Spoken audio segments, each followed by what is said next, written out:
Welcome to Behind the Pages, a special segment of the Grumpily Ever After podcast. Not only does the hubby get the day off, but I get to geek out and chat with author friends about our books, telling stories, writing craft, author life, and all the other bookish things in between. So, grab a cocktail, a snack, or a cup of coffee and settle in for this extended, very special episode to get a look behind the pages.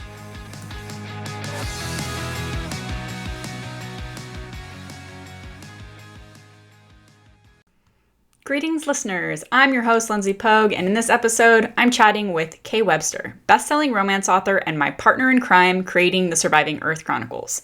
If you haven't read Skies of Fire, which is written by me, or Waves of Fury, which is written by Kristi, you're missing out, because they're two post-apocalyptic survival thrillers with romance, gut-wrenching action, and epic world building. In this episode, we talk about our writing, but we also talk about our Kickstarter that ends February 27th, 2025. For those of you listening in the future, it is already over. We also talk about Gertie the Asteroid, Moon Maniacs, writing the Bennett brothers, potential future projects, and so much more. So let's take a sneak peek behind the pages, shall we? Jesus. Oh my gosh. Anyways. All right, welcome to this episode of Behind the Pages. I'm chatting with my friend K Webster. Hello. Kristi, hello, welcome. We wanted to do a special little chat today about our current Kickstarter project and kind of dive in a little bit behind the pages about our project. But also, I just have some burning questions because you are a best-selling romance author and you have written over, I know you stopped counting, we say over 150 books at this point. Yeah. But this is creating this world together. It's a post-apocalyptic world. It is the first time that you've ever really done something like that, right? So I just think that it would be really fun to chat about. And yeah, definitely.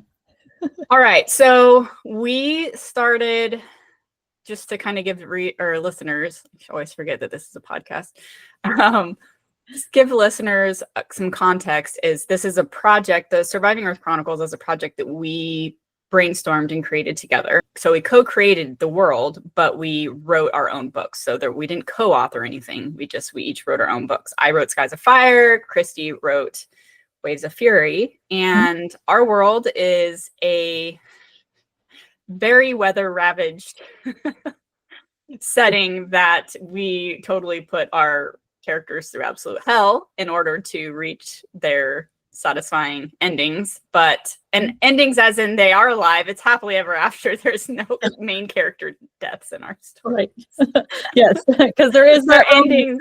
Yeah, that's not a good way of me that I should have put that. Anyways, but yeah, so our world is very weather ravaged. We made up, moon maniacs. Our world is based on the idea that years and years ago, the moon shifted off its axis, and ever since then, Earth has been slowly changing. And because the asteroid Gertrude, yeah, good old Gertie. Yep, and so that's why that's how we got our phrase "Gertie got us," because now they're paying for what she did, decades later. Yeah, so our stories both follow one of the Bennett brothers. Mm-hmm. So that was also really fun because we got to not only create the world, but then we create characters that they have their very separate stories, but they, those little Easter eggs and crossovers. So anyway, so that's just a little background on the world that we created, but then we decided we weren't quite finished yet and decided to try and do a Kickstarter. Which I'm glad that we did it together because there is no way I could have done this by myself. Yeah, no, it's a lot. And it's definitely fun, though, because I'm thinking about how I feel like it always is the case, especially writing something in a world like this when it's so visceral. Like they're trying to survive. Everybody is hurting. Everybody is scared. The world is falling to pieces. There's all these things that happen in a survival story like this, a suspenseful thriller, that I just feel like there's always this opportunity to bring readers in a different way. And you really just, all you can do at that point in writing a book is hope that they can feel like the fear, and that they can, feel the cold, and that they're, as terrified as the characters. Whereas what we've done with the Kickstarter is really actually kind of immersing them in the world more. It has allowed us to make it more real, which I think is the coolest thing.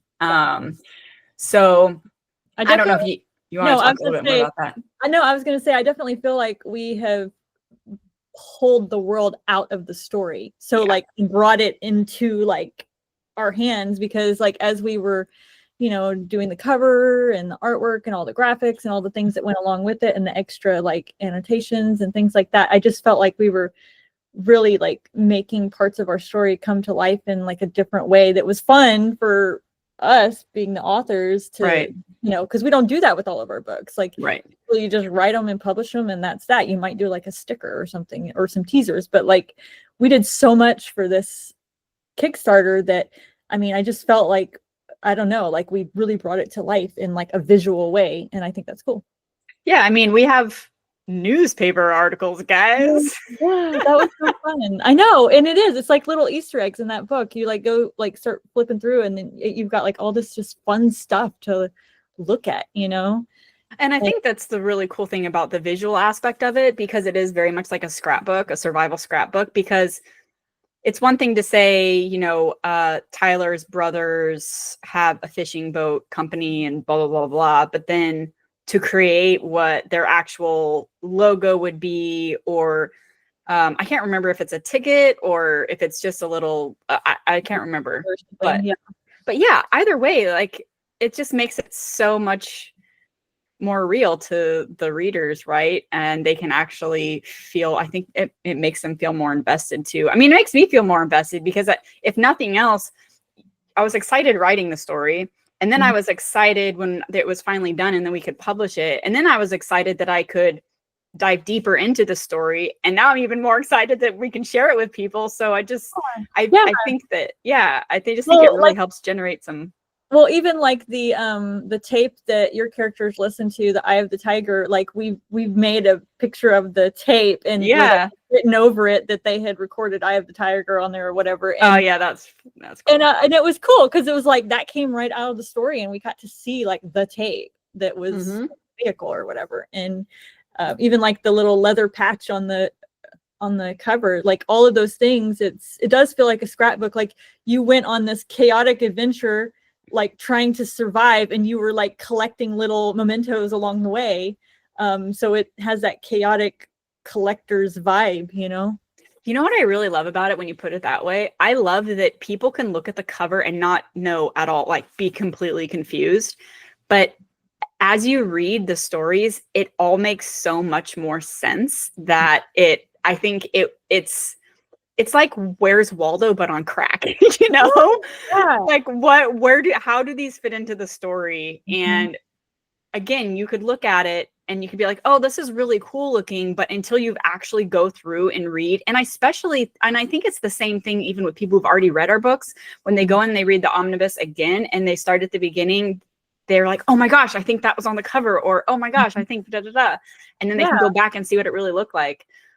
Or they just turn the page and they're like, oh my gosh, there's a cool image that this is what they're talking about or whatever. So no, it definitely makes it fun. And I feel like we've never done anything like this before, and I think it was worth all the effort, because that cover took me the longest to make of any of the covers I've ever made, because there was so many layers and elements. Like it wasn't just like, oh, like I gotta add all these stickers. No, I had to make the stickers, then add the stickers, and then put them on different ways. And it was, I can see that.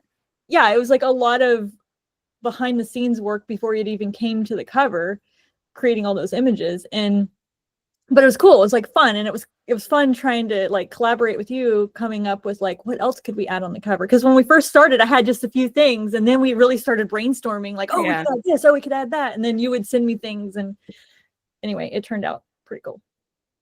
I know, that is neat. Well, and even when I'm thinking about the interior, even that was hard, because as you read through, I feel like there's so many more things we could have made and images, but there is really only so much that we can put in there, especially because every image costs us a lot of money to print, right? Yeah, yeah. So, we have to be strategic, but it was really hard to figure out. The possibilities are endless. So it was really hard to figure out, well, what do we want to do? Especially like even now I'm thinking, oh, this would have been cool. Or like, okay, Lindsay, we can still change whatever we want. It hasn't, we haven't done our print run yet, but at some point, yeah, you just have to like let it go. And right. Yeah, because the possibilities are endless. And yeah, they really are.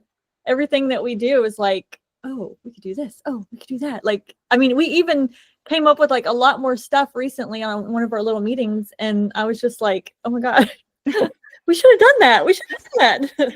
I know.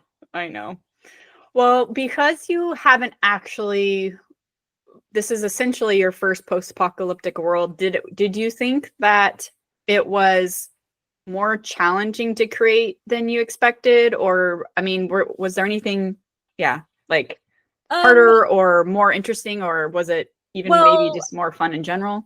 I think, and I even talked to you about this before, previously about writing and stuff, but like the world building intimidated me. And I let you know that, like, I was like, that's the part I'm like concerned about. And you were like, oh, it's fine, you can do this, but I was concerned about that. So I basically took it as like, okay, the world is a character of itself, and having Gertie the asteroid be the name who's responsible for all of this, it kind of like helped like vilify the world. Isn't that so fun? Yeah, and so it did help as far as scene creating. And then and I've always liked to write suspense, like real fast-paced, like like with dark romance, there's always like some kind of villain and bad guys, mafia, that kind of thing. So there's always like, I like writing that fast pace, who's gonna get you, that kind of thing. So I was able to like lean in on that and then do this. And for me, it was like a perfect fit, because like I love post-apocalyptic stuff. Like we talk about this all the time. Like we watch all the shows and the movies, and I read all the books. Like it's just, there's something about the destruction of the world that is very entertaining to me in a fictional way. Right. No, not what happens in real life. Like, no, like, but in a fictional way. And I felt like that it was a good fit, because once I started doing it, I was really enjoying it, because I was getting to like immerse myself in this, like the stuff that I love to read and watch. I was getting to create it, and that's kind of like the fun of being an author, is creating the story that you want to read. And I wanted to read this. Speaking of, you sent me today that tsunami threat for San Francisco, and that's exactly what happens in your Waves of Fury story. Yeah, and then in the picture they had is this big tsunami over the city. I was like, oh. And what's weird is, weather's always been weird and unpredictable, but I think that we're just more aware of it in the past year, because we've written all this stuff. And there's a couple of times where I'm like feeling kind of guilty, like, did I do this somehow? Did I manifest this somehow? Right. And it's funny because like I don't know, it's not funny, it's weird, like, and I'm kind of thinking, this was supposed to be fiction, not reality. I know. And sometimes I get this weird, I don't know if guilt is the right term, but it's like I'm sitting there and like the world is really crazy, and people are going through really hard things right now, especially when it comes to weather and that sort of thing. We have, Kentucky just flooded, and there's just so much going on. And then I'm like, hey, I'm writing about the end of the world. Come buy my book. It's a fun, entertaining read that is going to have you crapping your pants and rooting for the, so I don't know. It's this kind of weird. It's awkward. It's awkward, but that's really just our own little mental thing. And because think about it, like fiction. I read dark romance, and I am like totally invested in, all the terrible things that are happening to these people. But in real life, like I want you to go catch those bad guys. Like don't let them kidnap that woman and take her and whatever. But in the fiction, it's just different. And and even speaking of weird, crazy weather, yesterday I saw, the day before I had seen where Detroit flooded, And I was like, oh my gosh, that's going to freeze. And then it froze. I mean, we're talking, it flooded the cars to where like you could barely see the tops of them. And then now it's frozen, completely frozen over. And I was like, that is like some straight out craziness that would have came from our books. Wow. Yeah. That's crazy. Mm-hmm. I didn't hear about that. I'm trying to figure out, like, I know that's a lot of water to freeze. I know. I'll send you pictures. I'll send you the videos. It's like all over the place. You know, remember, what was it, like a month ago? I was telling you that I was getting those because I am in California and I am about 40 minutes away from San Francisco. And I live in the wetlands area, which is essentially connected to the bay. So they are all, you know, whenever there's a tsunami warning, I get it. And we had a tsunami warning because we had a really big earthquake in Northern California, or off the coast anyway. And so, yeah, it's really strange to, if they happen frequently, I don't think they do, but if they do happen more frequently to people who actually live in San Francisco, this was the first one that I've gotten like this. And I was watching the news for a solid hour, not because I thought anything would happen here where I live, but I mean, it was enough for me to decide not to go walk at the wetlands, at least until they cleared the tsunami warning, just in case, because I didn't want to be that dumbass. Yeah. But I didn't think anything was going to happen, but it was still crazy to see everybody in San Francisco evacuating and everything closing and everybody getting to safety, because if it did come, you know, they didn't want to not be prepared. So yeah, that's not something that I see very often. So that was really kind of eye-opening and creepy also. Mm-hmm.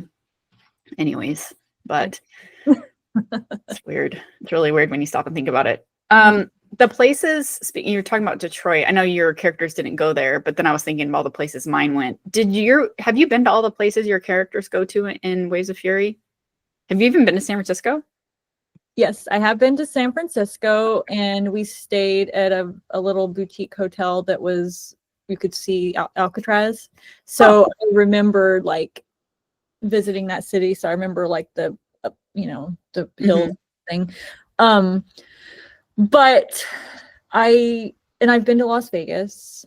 But a lot of those places I hadn't been to, you know, especially the little towns and whatnot. Yeah. So I relied heavily on Google Maps to basically map out my journey. And then I would find a city or a town there. And then I would just try to look at all the pictures of the town and just find like obscure random things about it to try to work into your story. Yeah. Have you been to Kansas? You know, I'm trying to think. You have? Oh, I think it's really close to you. Yeah, I haven't been to Ransom, but I've been to Kansas. Yeah. So my characters start in Texas, and I've never been to Sonora, but I've been to Austin, and I've stopped over at one of the, I don't know which airport before, but that doesn't count. But yeah, I've been to Austin during the summer, which was miserable. So I could write that pretty well. I have family in Oklahoma, but I've never been there. And I have family from Kansas, and I've never been there. So I pretty much have not gone to any of the places that I wrote except for Texas. And I was born in Texas, and I live in Oklahoma. So it's funny. And I lived like 12 years in Texas, and then I lived in Louisiana, and I also lived in Georgia. But so it's funny that we switched roles. Like that just really makes me laugh that you chose Texas, where I was from, and I knew all about, and then I chose San Francisco, where you're from, and you know all about, which was actually kind of helpful in some ways because, I mean, you were able to easily write Texas, but San Francisco is harder for me because, you know, like I remember one time you were like, they would get a tsunami warning, and I was like, oh crap, and I had to go back in and like write some stuff because I wasn't really quite sure how it all went. Right. Yeah, I mean, that's just how it is though, right? I mean, I think part of why I didn't want to write the West Coast is because I live here and I wanted to explore something else. But it also worked out really well because I think after I had decided, I don't think I knew this before I had decided to write in Texas, but when I was kind of pondering it and I looked at the vault, because I knew I want to do wildfires and volcanoes and stuff like that. They have over 200 extinct volcanoes underneath Texas, and I'm sitting there going, this is absolute perfection. Like, this is going to work out perfectly for me. So it all, I mean, I guess it was all just supposed to work out anyway. So well, and for me, one of my biggest fears is deep water. It's just terrifying to me. Like, you show me a picture on YouTube, like a video on YouTube where these people are like, I'm going to go explore the lake in the ocean. I'm like, a lake in the ocean? What do you mean? And it's like this even deeper thing.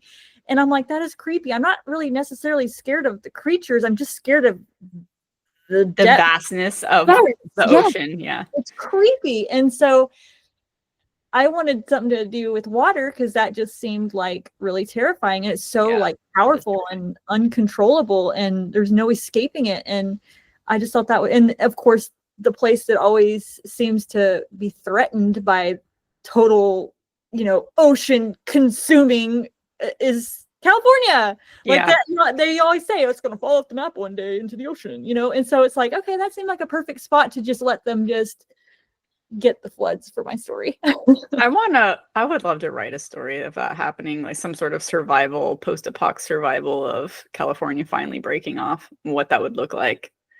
I'd read it. Other than absolutely terrifying, but right. I'd read it. I know you would. I'll be your baby. You're like, how creeped out can we get? Yep. So when you were writing your story, I know you're not a huge plotter. So were there any characters that kind of popped up as you were writing that you really had you just kind of fell in love with that unexpectedly? You know what I mean? I mean, it could even be Kellen or whatever, but I'm just curious if any of them spoke to you more than others. I made there be a lot of characters so that I could just get rid of them along the way and without touching my core people. But even still, there was some that I felt bad for getting rid of. And like one random character was Wayne, who was on their boat that was like just a random helper for Tyler's brother on his fishing boat.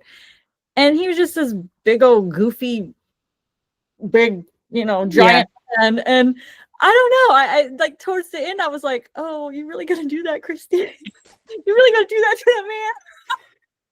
So yeah, it was. Yeah, I did unexpectedly, fall for some of the characters that I didn't expect to. I mean, they were just supposed to be some, expendable side character. Right. I know for me, I didn't even have, because I do loosely plot and outline. I didn't even have Harper as a character until she just appeared on the page. And then I was like, this just changed the entire ending of my story. That's cool. Yeah. No, I like that. I like having the freedom to add things like that as you go along, because if I plot too much, I'm too boxed in, and then it just takes the joy out of it for me, and I don't want to do it. So yeah, no, that's definitely, that's fair. You're a mega plotter though. Like you showed me all of your notes for your plotting, and like I was in, you had like a plotting, like a writing group thing before that I was in, and I just was so blown away by your plotting notes. I was just like, dang girl, like it's so yeah. I mean, it was impressive.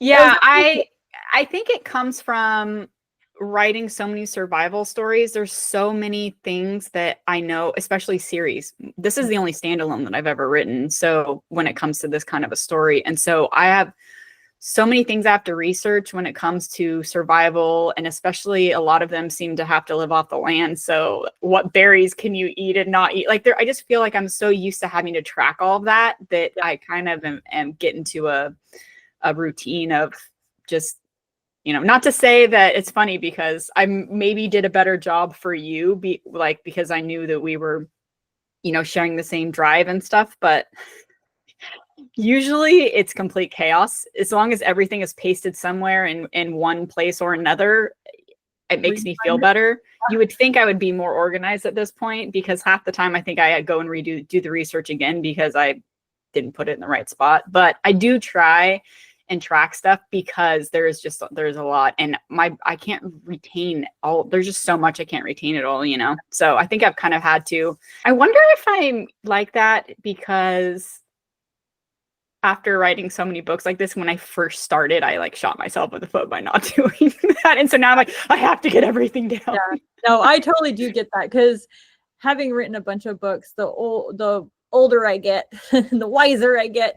If I'm doing a series, I am a lot better at writing down, what their eye color was, how you spell their name, because they'll pop up like 3 books later and I'm like, wait, does she have green eyes or blue eyes? Like I don't want to reread the whole book to find that again. So it's like I try to leave better breadcrumbs for myself if I've got to flip back and look later.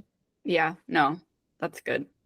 That is, and that is hard. You know how many times, I think I was doing that recently, I was working on my Viking vampire story for my pen name. And I'm sitting there going, I could have swore I wrote down somewhere what color her eyes were. I can't find it. So I'll just make it up, like I'll just decide here and now and figure it out later, because if I don't, they're all going to have the same color eyes or something. And And of course I did go and find it someplace else. But this goes to my lack of, I like to pretend that I'm organized, but I don't know if it's entirely accurate. Well, what I've been doing to kind of organize myself is I use Scrivener now. I just started using it. And at first it was clunky and weird for me to use, but now I'm starting to get used to it. And I like it because I can put my different chapters on there and then just write per chapter and then later compile it into a Word document when I'm ready to do whatever. But they have like a research section. And so I'll put like character list and that doesn't actually compile into your document, but it's on that like, work project space that you're using for that book. So and then I can also do like marketing hooks and like, I just put it all in the same little spot, and it's so much easier for me to like access and That's smart. I used that so many years ago. I bet you I would be blown away if I went and tried it again, because I bet you it's so different. Yeah. It's probably so much better now and so much cooler. I mean, everything is, right? Just a year later. I remember I've been using, I used to use Pro Writing Aid years ago, and then I thought it was like kind of clunky and overdone, and there was just too much. It was overwhelming to me. So I stopped for a year maybe, and then somebody recommended it to me again, and I was like, ugh, well, I'm not really liking Grammarly as much as I thought I would, so maybe I'll give it a try. And then I went in there and it was completely different, and it only been a year. I mean, everything was different. Same thing, same program. Like I had done it several years ago, and to the point that I forgot I even did it. So when I went to create a new account, because my friend was like, you need to use this, and I got in there and it was like, you already have an account. And I was like, I do. And so I accessed my account, and then I was like, wow, like this is pretty cool. And it like, I downloaded the one where it would go like onto my computer and not just where you have to go to their website. Yeah, same. Yeah. And so now like when I'm in Scrivener, it tells me like, oh, this is a passive phrase. You should redo it. And I'm like, oh, I realize I do a lot of passive phrasing. I do too. That's one of my big things too. Yeah, that's funny. So anybody who's listening, these programs we're talking about are for helping you with grammar and looking for overused words and that sort of thing. Because that is one of my pet peeves. Like, the longer I'm a writer, and I become this reader who is a little more judgy than I hate that, because it takes me out of the story, but I can't help it. It's like, you've used that word so many times. And that's a pet peeve of mine in my own writing. So it's really hard for me to get over and like reading someone else's book and they have the same word used constantly. Oh, it's rough business. Yeah. And it's, and I'll think I'm just a great writer until I plug my stuff into pro writing. And then I'm like, okay, well, apparently I clutter words. Yeah, no, I think that it comes with a grain of salt though too, because I've noticed that you can sit there and tell it, I'm writing fantasy or I'm writing fiction, and it still kind of judges you more of academic wise. And I'm like, I don't want that to be my voice in the story. Like, stop telling me to change these things. That's not how I write, I use a lot of fragments when I'm in really big, like really crazy situations, because it's just faster, right? And you don't want to, anyway. Yeah. And it's always like, warning, your document's going to explode. Your grammar's horrible. I'm like, no, that's just how I write. No, I get you. And I do a silly things like that, like little plays on words that they're like, that's not what makes sense. And I'm like, it does. Damn it. I'm in control here. I know. I'm like, ignore. You know, I've kind of talked about how I would like to do a future story with Harper and her experience. Or do you have any characters that you would like to write more about one day, or a short story about, or anything like that? Those you've left behind. I know. I did do the short story with Hope and Aaron, which is Tyler's older brother. Yeah, and his girlfriend that he met. And so that was fun because I got to, you know, like tell their little bit of a love story. It would be fun to like expand on their story, because I just did a short little bonus of their life, what it looks like, and you could definitely go further into that, and it would be fun. And I really loved Tyler and his brothers and their relationship, and so I don't know, it would just be fun revisiting that. Yeah. I mean, the world is really cool. I want to live in it a little while longer. So we'll see what happens. I mean, we have a gazillion other projects that we're always juggling, but I would love to revisit that someday. And I mean, we spent so much time on it too. It seems like it's a shame to just write it and leave it, you know? Yeah. So I know that's the sad thing about being an author sometimes, is we write our stories and we're like, okay, I guess we're done. Next. No. But no, I think that doing this Kickstarter was not just really fun. And I know it's going to be really fun for our readers too, especially when they actually get it in their hands and they can be a part of the story. But I think part of the reason why I did it was because I wasn't really ready to let it go yet. And because it is so much fun. So I'm really glad that we took the time and took the chance on it. And well, and then now that, you know, and for the past couple of years, we've just pretty much like every month or two, we have like our little meetings about the book, and it's like fun to talk about the book and writing and things like that. So now we'll have to come up with some new thing. Like maybe it's like our little author meeting or something, so we can still like chat about all the things. I know that's true, right? I mean, this project in general has been essentially like 5 years in the making, right? Because we talked about creating this world with other authors years ago, and then nothing ever came of it. Everybody was always busy working on something. And then you and I were like, okay, let's at least get going. Let's create the world, and then we can work on each of our stories, you know, when we have time. It'll be our fun project. Right. And so you're right. We've kind of been having this tether between us for a number of years now. And so, yeah, it's kind of strange the story's finally written. Everything is out. Like, we have this Kickstarter. Eventually the Kickstarter is going to be over. So we're definitely going to have to do something to, I love that idea. But I don't know. It's kind of a really cool way to end this chapter for us, I think, because we have been working towards this for so long. And it's kind of strange too, if you think about it in a cool way, because this is something that you've always kind of geeked out about behind the scenes.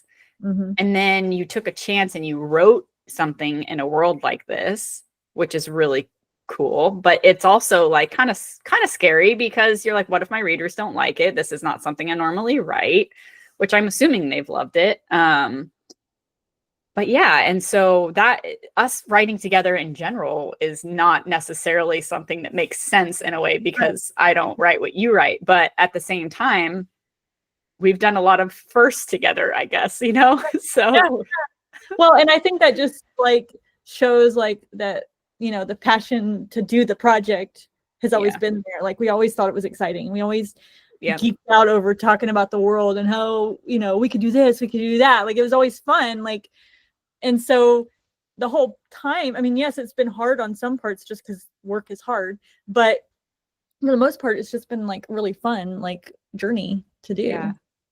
No, I think that's why that's one of the reasons why I really love this project. I think it's going to have a soft spot in my heart for a long time, because I also put a lot into myself into the story that I did not intend to. I was been really reflecting on that a lot, about how there's so much in Nox and in Knox and in Ava that is somehow ties back to different parts of my life. And that was completely unintentional. And I guess it just needed to be done somehow for some reason. So yeah, I don't know. Just everything about this whole experience has been pretty special. So I'm excited. I'm sad that it's winding down, but I'm also really excited to think about like what we could do next and that sort of thing. So yeah, and the fun part about this is we had so much fun with the Kickstarter, like getting it all special and everything, but the Kickstarter program itself was overwhelming for us because we had never done it before, and we were glad that we had each other to hold each other's hands. But it doesn't mean that like in the future we can't do a special like bonus story that we put into something special to print for the readers or whatever. Like it doesn't, like there's all kinds of things that we could do later on down the road, you know? Yeah. I mean, I think it would even be fun to do like a throwback novella to 1973 when Gertie was actually hitting the moon, you know? Oh, that's so cool. I love that idea. Fun, like, and you see the birth of the moon maniacs and, you know, like how they came to be and how, you know, like even like it could have been the tale of like, you know, from one of our characters' parents' point of view or something like that, or the grand or somebody, you know, somebody that they knew that was older that, you know, because like my character, he was like 40. So, and I think, I don't know the math, but he basically his whole life, he's been told that Gertie's going to take out Earth, but it just is taking its sweet time because of the small shift of the axis has slowly been doing all these terrible things to Earth and getting it ready. And it all comes to a head on our timeline. Yeah. But it's like, it makes you like wonder like how bad was it at the beginning when they really thought the world was going to just collapse into who knows where. Right. And it would be fun too to like even play on the whole aspect of, you know, because when was the moon landing, like in the 60s or something, I think. Well, it'd be funny to be like, you know, like the NASA comes out, we didn't actually land on the moon, it was all a studio production, and you know, like, you know, just be fun to like play on those elements to really just kind of make it interesting. Or like, why did they say they were going to the moon? It's something having to do with Gertie. Maybe they had to, I don't know, like it could do exactly. That's funny. Yeah. That is, though, it would be really fun. That's the cool thing about writing fiction, everyone. You can do whatever you want. Oh yeah, definitely. It's fun. Well, I really like that idea of visiting like old archives or something of throwbacks to what happened before.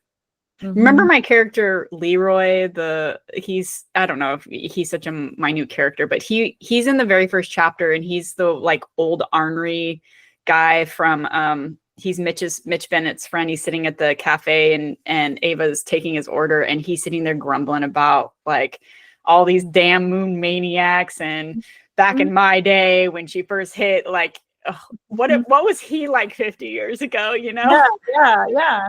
Or like in Tyler's family, like his parents did like a murder suicide because they were afraid of what was happening. So what if we went back even further to like their parents and what caused them to kind of like be that way, you know what I'm saying? Yeah. And that would just be interesting.